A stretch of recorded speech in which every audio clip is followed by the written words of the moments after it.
পুরো বাংলাদেশ পুরো বিশ্ব শোকাহত।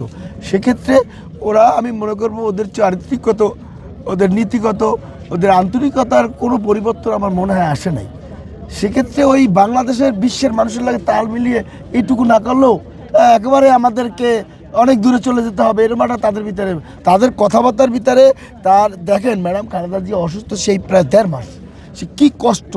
ওদের স্বপ্ন পূরণে পাশে থাকতে পেরে আমরা গর্বিত। একটা বার একটা লাইন আসে নাই, একটা বার তার বিএনপির জন্য একটা লাইন আসে নাই, কিন্তু এখন দেখে পুরো বিশ্ব ম্যাডাম খালেদা জিয়ার জন্য কাঁদছে, পুরো বিশ্ববাসী চোখের পানি ফেলাইতেছে। এই জন্য আমি মনে করি ওদের চারিত্রিকগত কোনো পরিবর্তন আসে নাই, ওরা শুধু ওই মানে দেওয়া দরকার এই জন্য দেখানোর জন্য।